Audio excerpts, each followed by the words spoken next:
guys, it's Laura, your grateful, recovering alcoholic and addict. How y'all doing?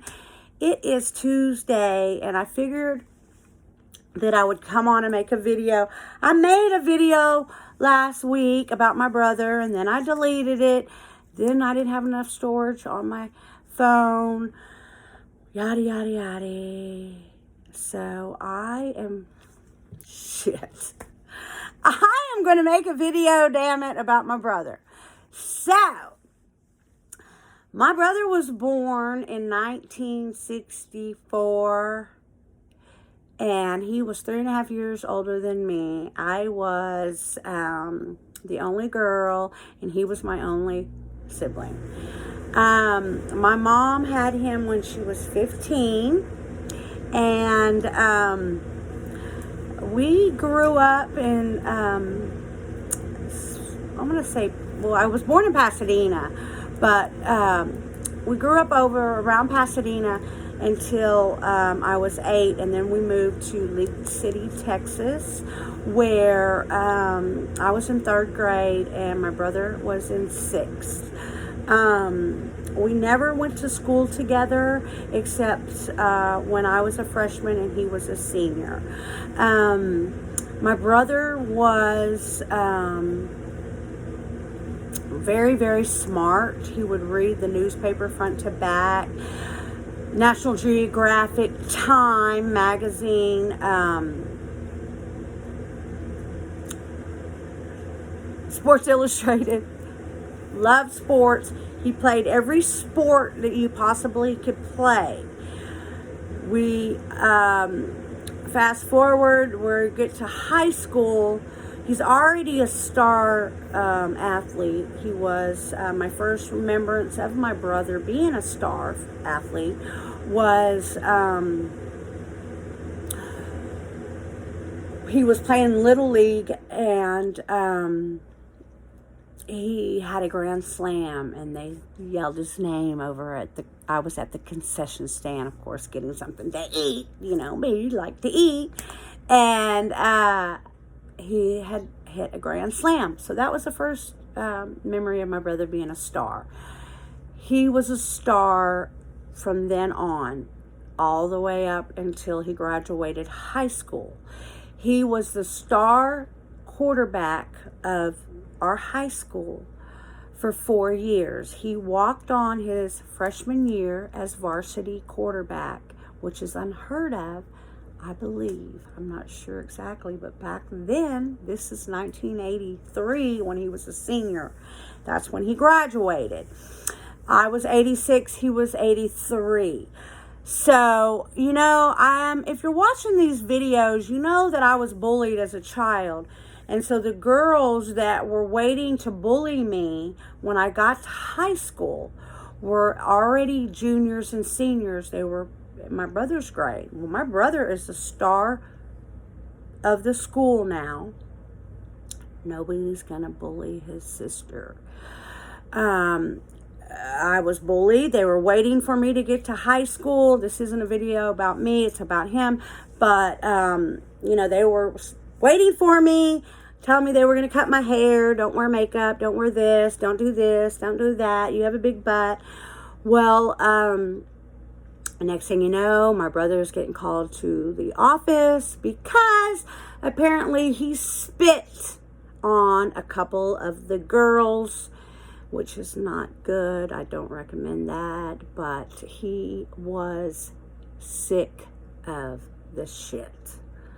After that, I was never bullied again, but the damage was done. Anyway, back to my brother. His name is Sparky Stevens. His real name was Lawrence Edwin Stevens Jr. He was born in October and had the most beautiful green eyes you would ever see, okay? They make mine look like, seriously. He had the most beautiful green eyes.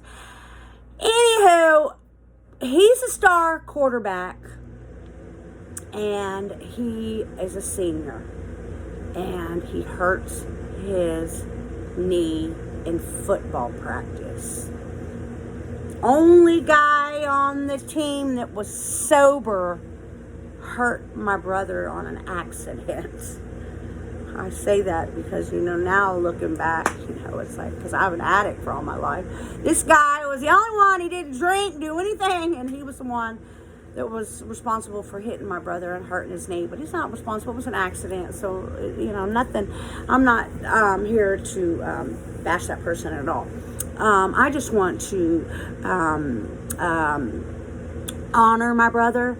Even though he died of drugs and alcohol, I'm honoring him because I didn't feel like I said what a wonderful brother he was. I mean, we used to fight like cats and dogs, but when I lost my boyfriend, one of my boyfriends when I was 16, and I went into the psychiatric hospital, me and my brother had a physical fighting relationship, but then he came into the psychiatric hospital. He saw me crying.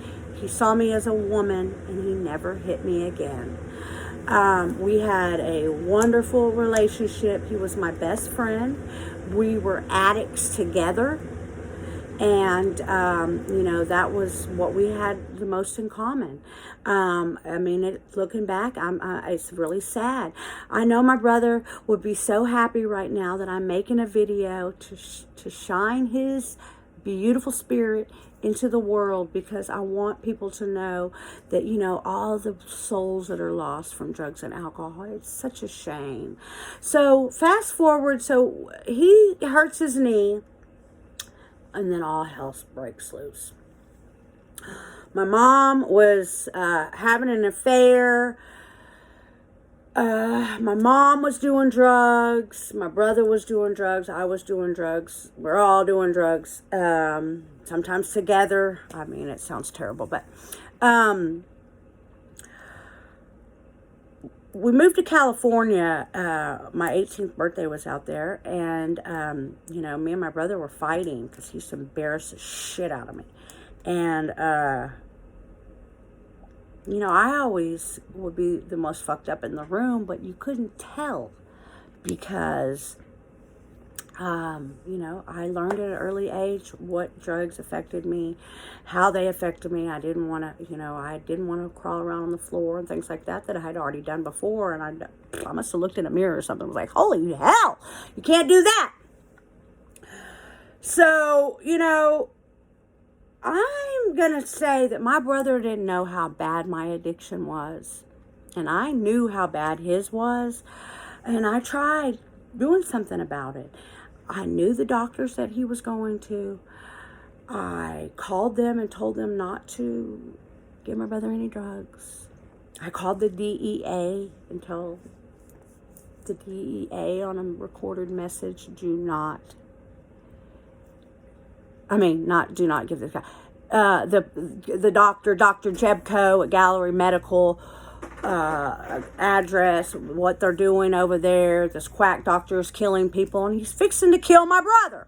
Well, my brother died July 23rd, 2005. He had pills from Dr. Jebko the day before, 120 Somas, 120 Xanax, and 120 Vicodin with refills. Okay?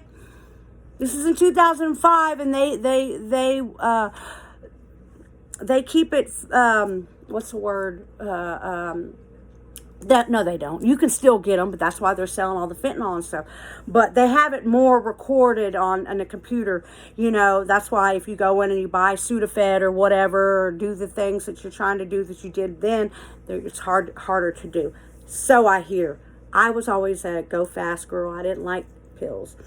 They made me itch. They made me sweat. I didn't like them. Although when my brother found my cousin dead from drugs 9 months before my brother died, my cousin Randy had a bunch of drugs left, and I took a handful of them before the funeral, and I regretted the whole time because I was sweating, I was itching, I felt sick. It was disgusting. I think I took 6 Vicodin at one time, and we did it all in the name of Randy. Well, now I don't live like that. But my brother ended up ODing when I opened up his trunk to his car. It was nothing but pill bottles and things like that. It's just a shame that it had to come like that, because I'd already lost my my mother. I'd already lost my boyfriend. I had a new baby. But my brother was, I know if he was tested, he had an IQ.